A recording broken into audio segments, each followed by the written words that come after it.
एक सवाल जो हमेशा लोगों के मन में है, युवाओं में ये ट्रैक्शन है, जब आप कहते हैं स्वरोजगार करवाएंगे, क्रिएट करेंगे अपॉर्चुनिटीज यहाँ पे, कैसे बिहार से पलायन रोकेंगे? बिल्कुल, उसका तो पूरा फॉर्मूला हम लोग दे रहे हैं। राइट।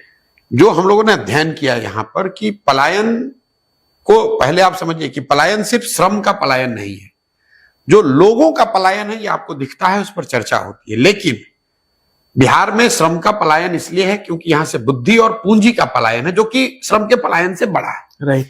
जो आंकड़े हम लोग दे रहे हैं कि बिहार में पिछले 30-32 सालों में करीब करीब 26 लाख करोड़ रुपया बिहार के लोगों का बचत का पैसा बैंकों ने यहां से ट्रांसफर किया है दूसरे राज्यों में, because of poor disbursement of loan which gets reflected in poor CD ratio. Actual figures है, एक्चुअल फिगर है आरबीआई का, आप उठा के देख लीजिए। राइट। कि बिहार में सीडी रेशियो रहा है 40% एवरेज, राइट। देश में है 70%।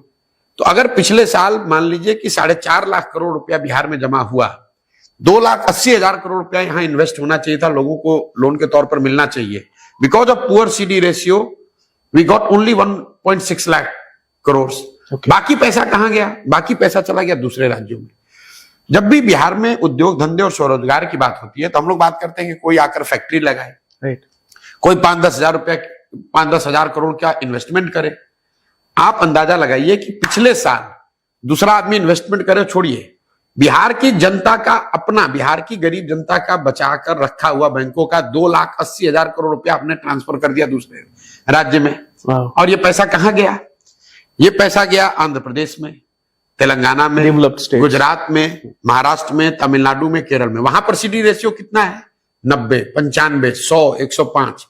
तो आप जिस दिन ये पूंजी का पलायन रोक दें, राइट, अगर पूंजी का पलायन रुकेगा तो बुद्धि का पलायन रुकेगा, क्योंकि जिसके पास क्षमता है कुछ करने की, मान लीजिए कि आप पत्रकार हैं, आप एक यहां यूट्यूब चैनल शुरू करना चाहते हैं, तो आप तो वो तब करेंगे ना जब यहां पर पैसा, आपको पूंजी हो, आपने कुछ पैसा अपना बचाया है, आपके पास 5 लाख रुपया है, आपको यूट्यूब की एक बड़ी चैनल शुरू करनी है, आपको 10 लाख रुपया लोन चाहिए।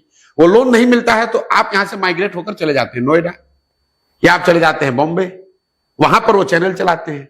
हम लोग कह रहे हैं कि पूंजी का पलायन रुकेगा तो उससे बुद्धि का पलायन रुकेगा, और जब ये दोनों रुकेगा तो निश्चित तौर पर श्रम का पलायन रुकेगा।